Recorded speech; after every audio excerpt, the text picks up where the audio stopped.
This was such a bad read. It upsets me. This is the worst book that I read this whole entire year. Jail. I'm done with this book.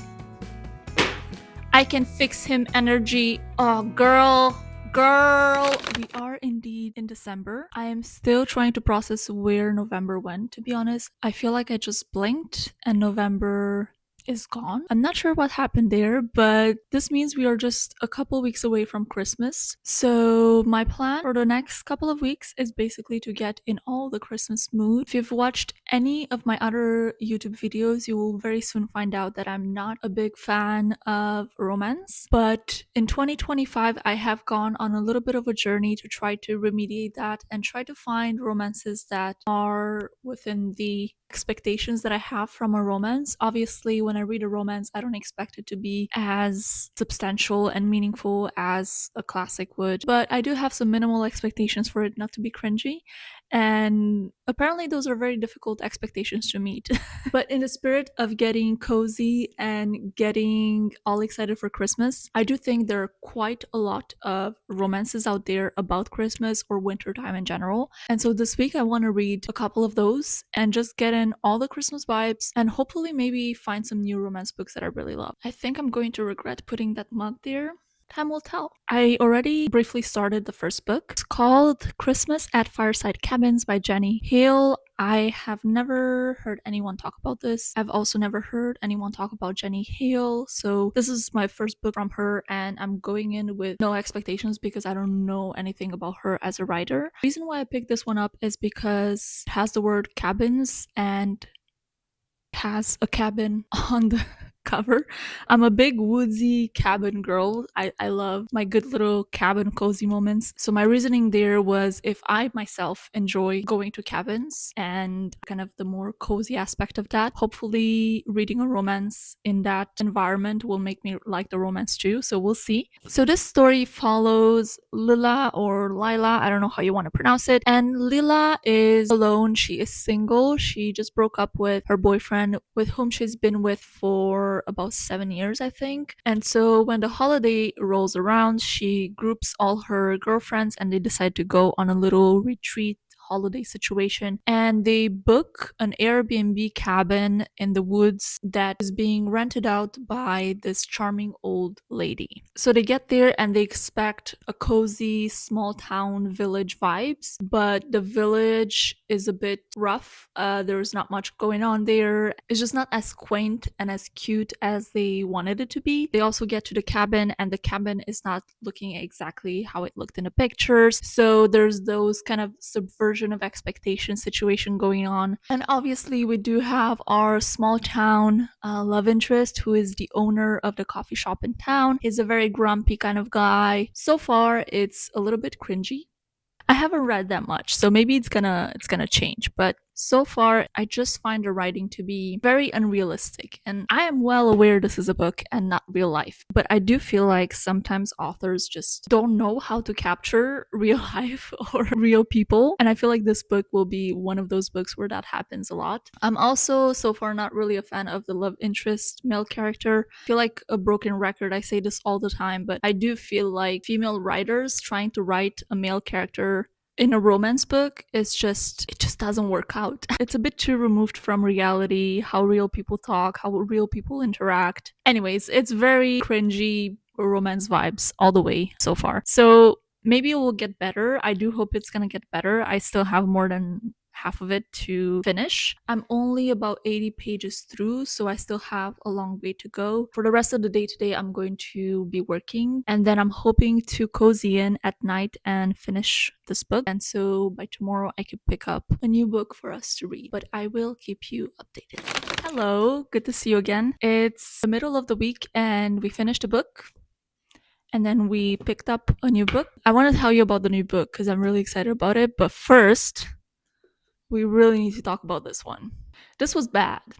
Capital B. I went into this with expectations that it would be just a cute, cozy, Christmas vibes romance. That's all I needed from it. And that's not exactly what I got. I have notes, so let me just open up my computer. Okay, the first thing that I want to mention is the writing. When I read a romance book, I don't expect the writing to be outlandish and like super complex and out of this world. At the very least, I just expect it to be somewhat natural and just easy to digest. I am so sick and tired of cringy, unnatural writing. I can't get behind it. I can't get it. I'm sorry, I can't do it. The writing in this is so incredibly cringy. There's a scene in here where they were all at a restaurant and someone got, I think, was it a fortune cookie or something, and it had a quote on it. Okay, it had a quote. And this person read the quote and they hugged the quote. Like, I'm trying to imagine full grown motherfucking adults doing this shit. Who takes a quote and like, it felt like I was imagining a cartoon. Like, this is not how real people act. This is not how real people speak. Everything felt like just quotes from Pinterest. That's the best way I can describe it. And then something else about the writing that really pissed me off. I feel like every single word that is related to Christmas was added to this book. Like, we just open up the dictionary and we're like, oh, this word is related to Christmas. This word is related to Christmas. This word is related to Christmas. Add to the cart. There's something about hello.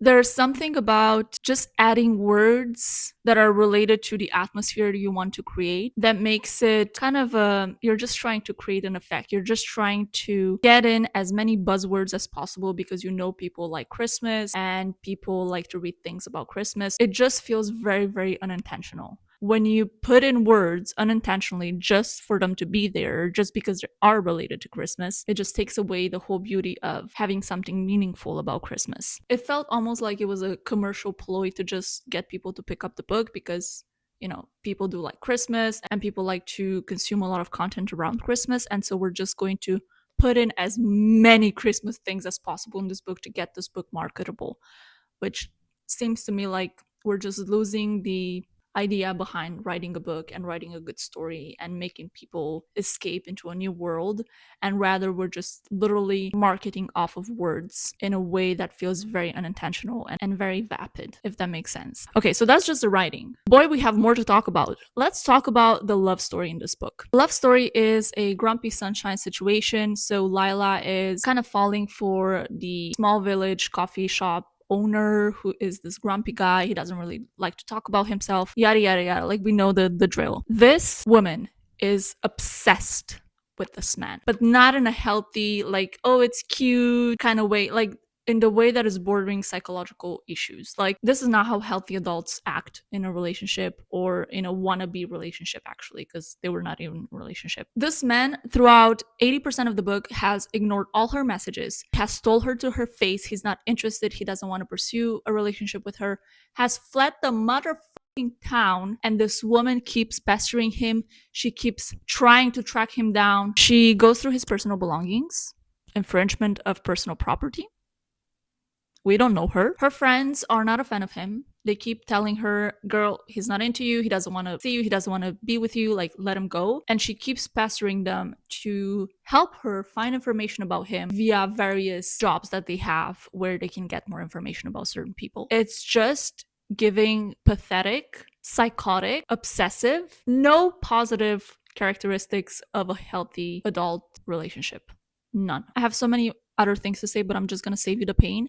The last point that I want to make is Lila's personality is absolutely bangers, and people in this book keep enabling her to act just insane. Like, she absolutely needs therapy. I do not have a psychology degree, but I can definitely tell this woman needs therapy. She is the definition of emotional dependency. I can fix him energy. Oh, girl, using the idea of helping others just for her to feel like she has a place to belong, which is, in my opinion, super toxic. Like, you're not actually just trying to help others, you're just super narcissistic about your own goals and your own aspirations in life. That's crazy to me. At some point in the book, I don't want to spoil in case you want to read it, but you shouldn't. Please don't read this book. But in case you do want to read it, I'm not going to spoil what happens, but let's say she is helping someone out, and by helping them out, she is hoping that she can secure for herself a place to stay and to belong, because she feels like she doesn't belong anywhere. And then that specific person that she was helping is like, you know what, actually, I appreciate your help, but I don't really want to go through with this. I want to do something else. And she has a little meltdown, not because of that person who has been going through so many difficulties in their life, but because of herself. She's like, oh no, if this person does this,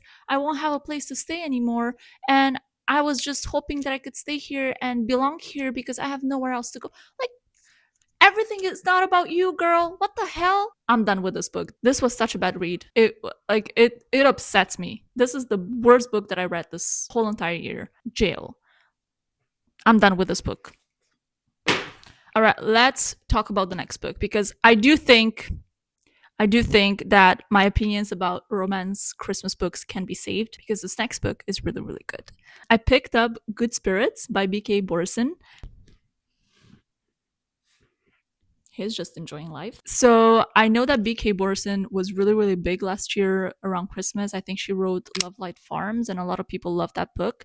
I haven't picked it up yet, but I do definitely plan to, especially after I started reading this one, and I just really love her writing style. This is what we're talking about when I'm talking about I want to read romance books. Writing about real people, about natural ways of speaking and interacting. I don't have many thoughts, and I also don't know that much what happens, but the premise of this is a retelling of A Christmas Carol, which is one of my favorite stories about Christmas of all time. So we're following Harriet, who is the owner of an antique shop, and she gets haunted by Nolan, who is the ghost of Christmas past, who wants to bring her back in her own memories and her past to find out something about her and to remediate bad actions that she might have done before. This is really, really cute so far. I'm loving the writing, not cringy, natural, good pacing. I'm enjoying both characters. We have a duo POV, so we see both the perspective of Nolan and Harriet's perspective. So that's really, really cool. It doesn't happen a lot in romance books to see the male perspective, so I really like that.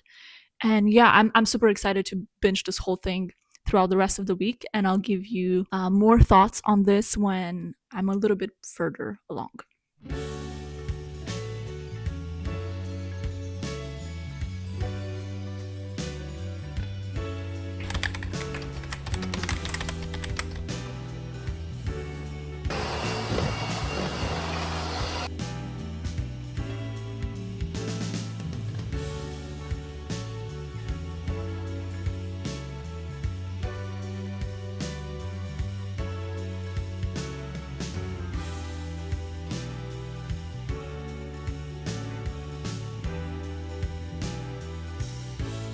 Good morning. It's so freaking cold in Canada right now. It's been minus 20 outside for the past week and a half, and I am going through it. I love winter. I love romanticizing winter, but when it gets to minus 20, it's just not part of my romantic vision of what winter is. So I've been cozied up most days, mostly working, but also doing some reading, and I finished Good Spirits. So I'm here to give you my final thoughts on this book, and then to wrap up this whole entire week of reading romance Christmas books. I think I told you a bit about it last time, but I didn't know too much because I was just at the beginning of the story. So we're following Harriet, as I said before. She's an antique shop owner, and she gets haunted by the ghost of Christmas past, who is Nolan. And they go on this little journey to try to figure out what it is in Harriet's past that needs to be worked on, what are some things that she might have done that are bad, etc., etc. But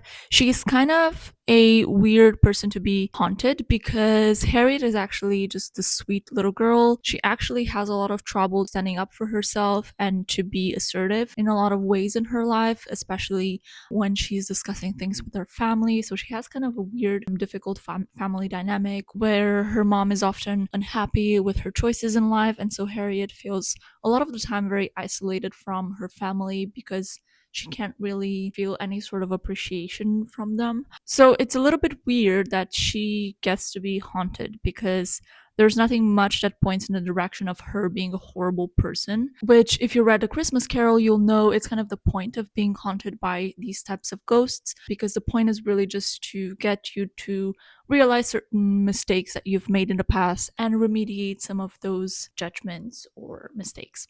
So there's a little bit of a mystery element. We're not sure exactly what we're looking for in Harriet's past. Nolan doesn't know, she doesn't know, we don't know. So it's kind of cool to see that mysterious element playing out in the book. I really, really enjoyed how this book started, to be honest. I felt like it was a very solid start. It had a good premise, had some complexity to the characters, they weren't completely flat. I also love the little Christmas additions to this book. It just felt like a well written book. I still really enjoyed it now that I'm finished, but I will say my opinions kind of derailed a little bit in the second part of the book, especially once the romance got started. Because once the romance started, we kind of lost track of a lot of the things that were, in my opinion, quite well,